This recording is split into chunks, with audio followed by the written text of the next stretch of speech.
I've hit the button and we're live. Hi. Hello. Hello. Hi. You know what? It's so great to have Jules back. Shut up.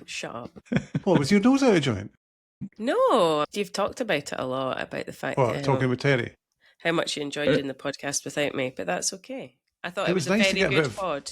Yes, it was. It was nice to get a bit of variation in there. Yeah, next time we'll get rid of you, and then we'll Well, get that's happening. That's That is already happening. We'll talk about that later. Anyway. Okay, I was on holiday. I didn't mind. It was it was interesting. It is nice to hear a client side voice because it's just a different perspective Very much so. from our side. Right, okay, let's get going. Oh.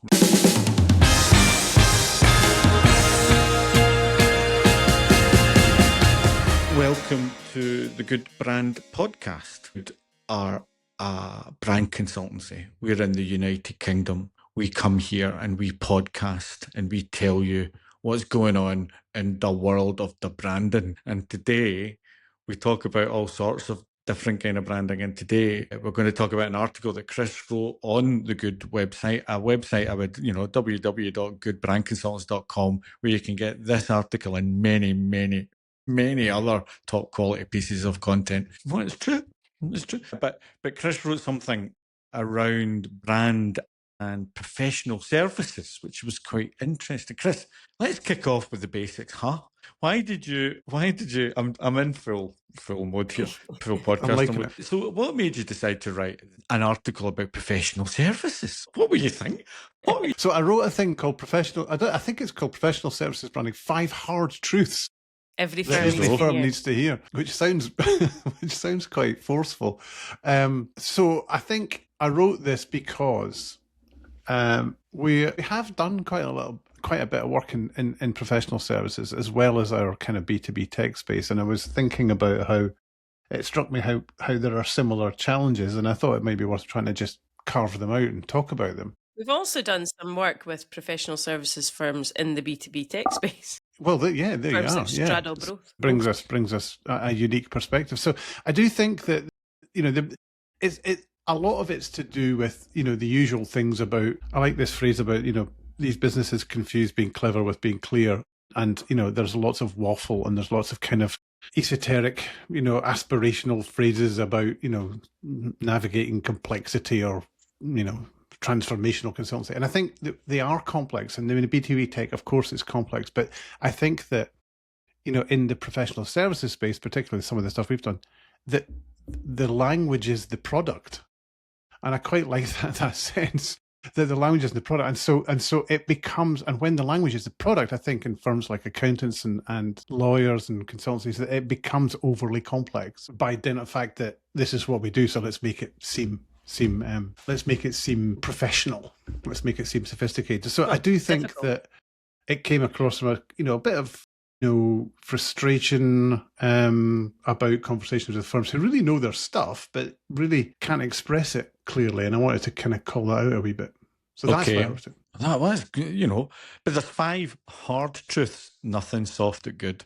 Let's start off with the first one, Chris. Your first one was say what you do, fast, plain, and in your own voice. Explain yourself. Well, we talk about this about home pages being the elevator pitch and stuff, and the fact that if you bury the lead, then you're already losing, right? So there's this thing about saying what you do early, and it's not just about, I suppose, simplifying. It's about owning your own voice and saying what you do, and not being afraid to strip that down to just being straightforward about it. And I think quite a lot of firms, I don't know what you guys think, but I think quite a lot of firms sound like they're afraid to offend people or come across as too simple. So that I think is something that is an enduring requirement. You have to be able to say what you do and say it in a way that people understand. I think, and that's I don't know why they don't. Well, I think it's something that straddles both. I would say we see it a lot in B2B tech when it comes to talking about the seemingly dumbing down of how smart the technology is. There's a fear of that, of if you don't make it sound complicated, then it means it's not clever. Do you know what I mean? Mm-hmm. And I think the same probably so with professional services, be that lawyers. And we've been critical of firms in our own space where you want to be seen very much in that professional services space, so you overcomplicate the world of branding to make it sound much more complex than it is. Now, But I was gonna ask you guys. Well, I don't know. We see this all the time. Why do you think? What is it that stops people from writing really clearly? Is it ego? Is it fear? Is it just habit? What is it? What? Because it's there all the time for us, isn't it? It's one of the challenges that's we're always dealing with. I think something. Well, Stuart will have a view on this, but I was like, one of the things I was going to say was we see a lot of all about us and not much about you in terms of the customer. And I think that in itself kind of breeds that slightly more complicated language where it's not, if you're not approaching it from what's the customer problem you're solving, then you're automatically talking a lot, it's You're writing for yourself. This, we that, we do well, this, listen, we do that. Let's hold that thought, Jules, because you're absolutely right. But that's number 3. So let's hang on. We're going to get there. But you're right. I think the other reason is that people are just kind of going, but we can't just say we're not just a chartered accountant. We're not just a professional. It's the Buzz Lightyear. We are infinity and beyond. And so when we've got to make that clear on the homepage that we're different from the other 6 guys that you've just probably had a look at. And that leads you to that kind of abstracted language, quite quickly. Yeah. And I think that's where it becomes, and I think there's also the kind of, when actually a homepage and a brand is going, this is who we are, this is what we do. And there might be differences, but if you're compelling at that first stage, as you progress in your investigations, you're going to find out a bit more about it, and then you'll find out the differentiation. But it's not in a strapline. Yeah, I think also some of the experience we've seen, particularly working with leadership teams in this space, everyone has a point of view, and that's slightly different. So you end up with this internal political people-pleasing exercise of just add that bit in, we'll just add that in, we'll better say that, we have to say that as well, we can't miss.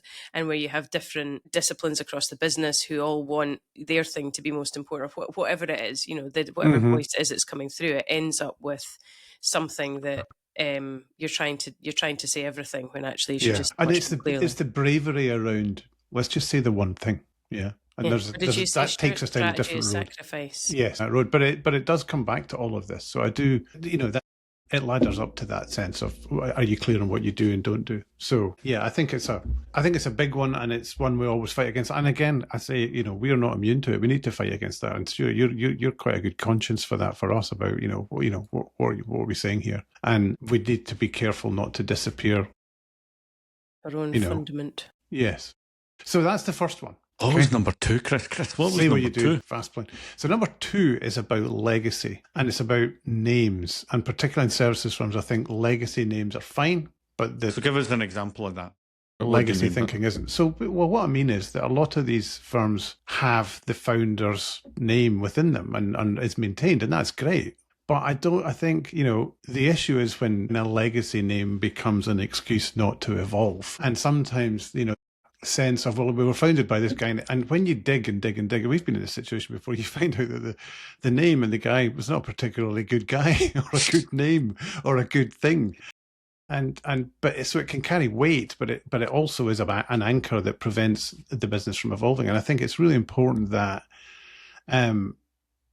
those outdated ideas or sense of the business is refreshed, and it's about being important to define what that means for now and build something sharp around it. Yes, it's about maintaining some of that legacy stuff, but don't leave it alone. It's important that it's relevant today. So I think that's probably more. It's definitely more true in professional services firms than B2B tech, I think. Well, it isn't. I would say, because I think that, and because my point on this was going to be that it goes beyond the name. I think it's something we see in founder-led businesses, even where that founder is potentially taking a bit of a backseat. We've seen it with one of our big US clients, a B2B tech client, 3D printing company, where, as an inventor of the technology, 30 plus years ago, they really struggled to find the balance between tapping into the legacy and the credibility and authority, everything that came with being true innovators in the space, but making it relevant for where they were going. And they had also grown through acquisitions, so their product portfolio was more complicated. It wasn't just about,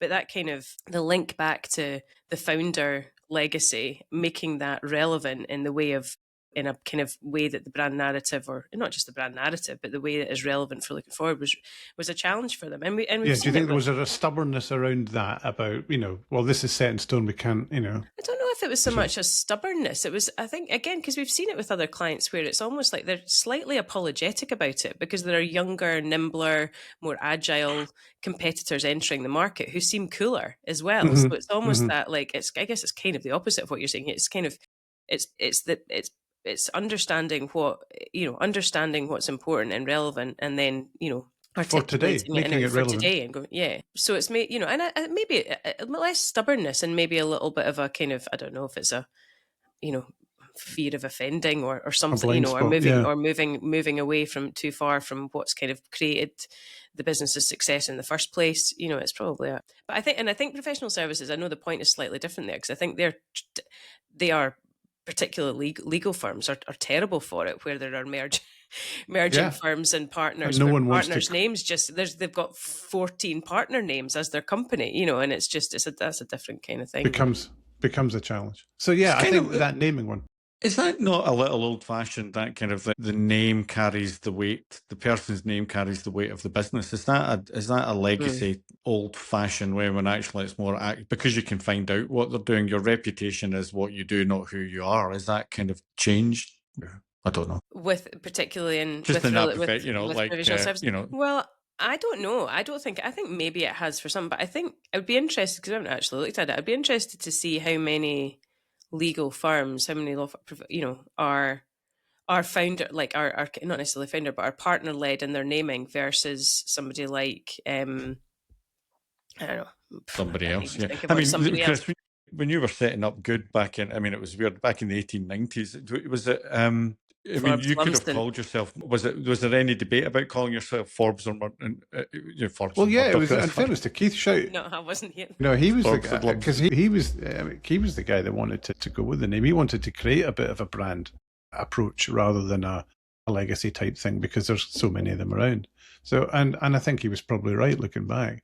I didn't really have much of a point of view on it at the time. I just wanted to get started. It is weird thinking about it.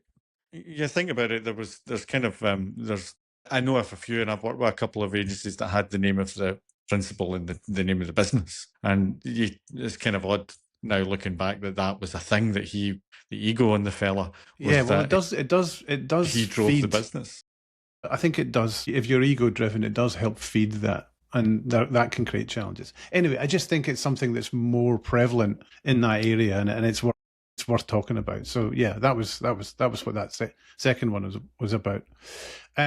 Number 3, though, Jules, this is what you mentioned earlier. So this is about inside out thinking, killing outside interest, and this is about the fact that this sense of this is a big one again, navel gazing, and we talked about this before. This is about them writing for themselves and not their customer. And I think again we see it all the time. It thrives in firms, where I suppose maybe there's hierarchies or important internal departments that seems to matter more than client experience, and I think that's a problem. I don't know if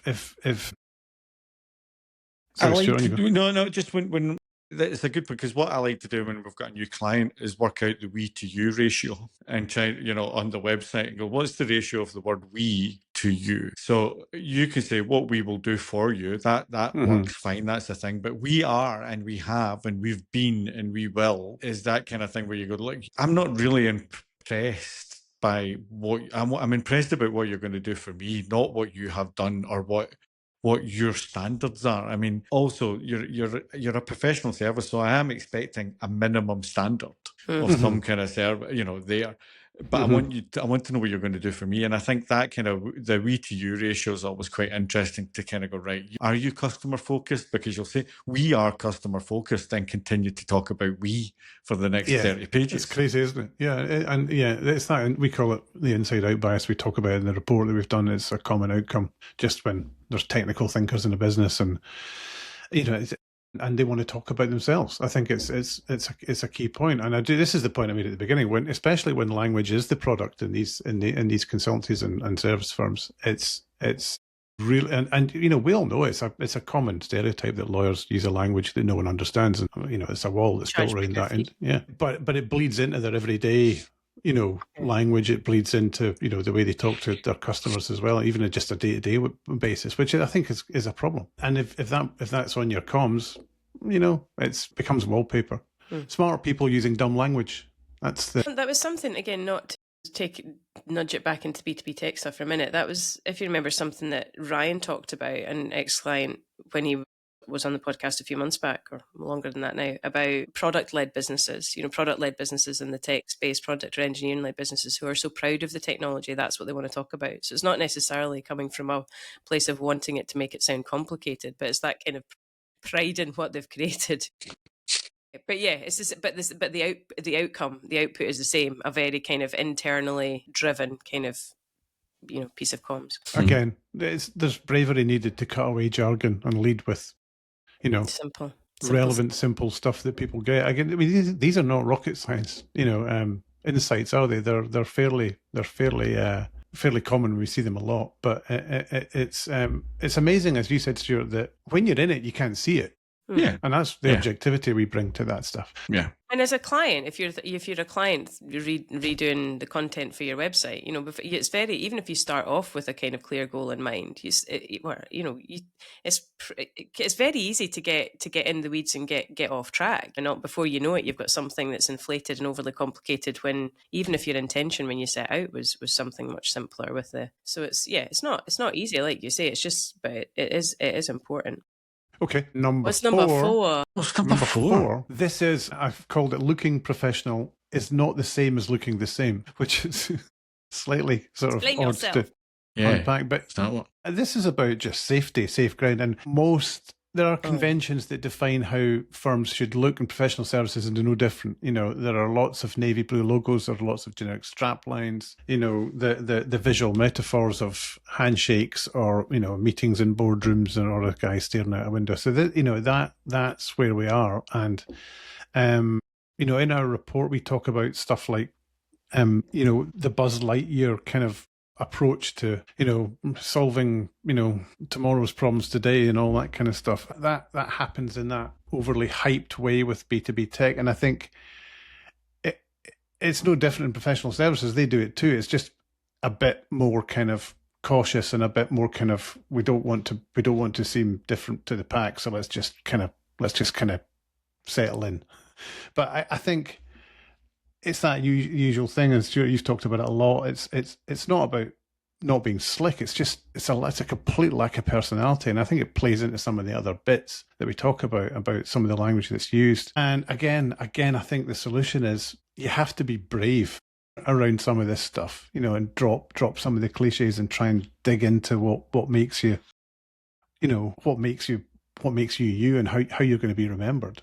So I do think that this sector is driven by very powerful conventions, probably as powerful as some of the stuff in the B2B tech space that we've seen. Just legacy and fear, I would imagine. Sure, you don't look. No, you look like you're about to jump in and say no. No, it's not. No, I do think it's difficult for these. I feel sorry for businesses that have got to build websites and feel that they've got to be different, because we've been working with professional service, and then what happens is being brave goes too far, and it's like going, you know what we're going to have to do? We're going to make everything on this page move because we're dynamic. And while I'm being sick in my mouth and feeling a little bit nauseous because everything moves and I'm trying to focus it. And I think, you could argue that professional services is the original Me Too problem, because everybody's essentially doing the same thing. Mm-hmm. And so what you're trying to get is more that point of view. It's like, well, how do you approach this? That's what people are trying to find the difference. It's not whether you've got necessarily a logo different or blue. You want to kind of stand out, but it's your point of view and how you approach a problem. Well, it's back to the language, isn't it? It's the same with us. Language. It's back to focus. It's back to language. It's back to positioning. It's all of that stuff that helps you. There's tons of people that we do, and with ChatGPT, there's tons of more people that are doing what we do. Mm-hmm. And the kind of thing is, what's making us hopefully stand out and people buying is not the fact, it's the way that we start the problem, because everybody knows what the problem, how they want the problem solved. You want to be want to pay less tax, you want to make sure you've got inheritance, whatever it is. Everybody knows that's the end result. So to say that we'll reduce your tax isn't a thing. How you're going to do that? What is going to make you different, more efficient, more interesting? Well, something rather than everybody else. And I think that's where I got to stand out. Yeah, 100%, 100%. So it's again, it's it's whether they're willing to. My question is, are some firms afraid of being memorable? No, I think there's a fear of putting down your point of view on paper, because what you're doing is making a promise, and you're kind of going right. And then if that promise isn't then met for whatever reason, then you say, oh, well, it's said in the website, and people are, I mean, half of the fun that we have is getting things past legal, and even though we're not saying anything particularly, when you look at it, you go, we're not really saying anything offensive or controversial or anything else, but legal will come back and go, this implies that. And I go, well, but that's what you do. But also, I think when we're talking about professional services, whether it's investment, whether it's bank or whatever it may be, you're dealing with, regulatory, stuff, you're dealing with the letter of the law, whatever it may be. These are businesses and individuals that, like you say, legally and are used to, and they're talking in a very particular way. And so I wonder if there is a bit of a, as soon as you introduce a bit of, what, we would slay a slightly more kind of human, or no, I mean, just a slightly more human, maybe it's a slightly more conversational tone, maybe whatever it is that's deemed right in terms of tone of voice for that brand and that business, that it's that, it immediately feels like brand fluff because it is not very particular legal speak. And so I get that it's probably quite a difficult balance to strike for these businesses. Where it's easy for us, isn't it, to talk about it? Like, but this is how, there is no grey in the, whatever it's, or what. But at that point, they're not, and I would counter that with a profession, is that you're in sales mode here. You're not in function mode, and they're two different modes. And so it's think making about sure the buyer. It's a little bit. I'm more not saying it's the right thing. I'm not saying it's the right approach. It's just I kind of get it. Do you know what I mean? That's why because you've got empathy, Jules. You understand that's how you can. I'm empathetic as fuck. Empathetic as fuck. I mean, empathy is one word. It's not the first word I would use to describe empathy. Anyway. Maybe pathetic, but no. Yes, pathetic. So that was number 4. Number 5, guys, last one. I know you're... Oh, what could it be? He says you're dying to find out. So he says reading it for the first time. So this is about strategy. And my point is, strategy comes first and everything else hangs off it. And the point I'm making here is, and we see it again, a lot of people think they want change, they want an evolution, they want a rebrand. And actually, what they really need is a bit of a rethink first. That sense of, we want a new logo, we want a new output. But again, if you haven't done the hard work of thinking around the difficult work of thinking deeper and defining the brand, then what you're going to do is create the same problem again. You're kicking the can down the road. So I think that there's a phrase in here that I like, that which says you can't express what you haven't defined. And that for me is quite a nice phrase, because if you haven't defined it, then lots of people are going to interpret things in different ways, and things are going to show up, and then the comms are going to show up in different ways. They're going to look and feel different. They're going to sound different. And I think that tightness and that really important aspect of branding about consistency and coherence comes from that tight definition and understanding what it is that we stand for. So I think that that's the point about strategy first, everything else hangs off it. So oftentimes we try and I'm not saying that we never do that. Sometimes we do get tied into this is a design exercise, and there are positives for that, but the bigger problem doesn't go away. And that's a kind of an all-encompassing one about the strategy and the deeper dive. Yeah, and we've had that experience when, we worked with a professional firm, and they had, should they change the name? Should they do this? Should they do that? And actually, it was a bit more deep-rooted to, because any brand work should be tied to a business strategy, and they were willing to go international. So those questions about the name doesn't make sense. And so what it isn't is the colouring in department being brought in to kind of make it feel funky for 2005. It's kind of going, well, fresh. Fresh is let's freshen it up a bit, because they're bored with it. It is about what does the next 5 years hold, and how can the brand help support your business aims in the next 5 years? And I think that's when sometimes it'll come out and go, right, great, we know where we're going. Or sometimes they'll go, well, we hadn't really thought of that. I said, well, you should, because You might be fresh now, but if you decide to go that direction, will this stand up? Or you, which is great for us because we'll take your money. We'll take your money 3 times, but we'd rather spend the money once and then get it But I done think, right once, and then it's long lasting. but I think, and to that point, I think that comes, and we talk about it on our site, we talk about it in our creds, you know, the type of clients that we look to work with, that we seek out, that we look to engage with. And it's that, you know, I think this isn't about us expecting clients to come with the answers, you know, but because generally, you know, if we're having a conversation, it's because they've identified an issue or a problem somewhere in their business. And, you know, the first part of that conversation is usually that it's not necessarily the root of the issue doesn't necessarily lie where they think it does, because like you say, Chris, it's kind of track it back to those kind of foundational brand elements. So if there's, you know, the things that we talk about around looking for clients where you have access to the leadership team, the decision makers, you have they as a culture, as a team, as a business, have an openness to challenge, for us to ask lots of prodding, probing, silly questions to kind of help that initial sort of diagnosis phase, for want of a better term. And I think so it's that's what, you know, like you say, Stuart, yeah, you can, from our point of view, this is that stage of the process is about making sure that the work is future proofed and that they're not finding themselves 12 months down the line having to go through that exercise again, because there will, as we say, there will be pain. There's always pain with these things when you're asking difficult questions of senior people within the business. So let's make sure we do it once, do it properly, and then it's kind of the foundations are enduring and there for the long term. And yeah, beautiful.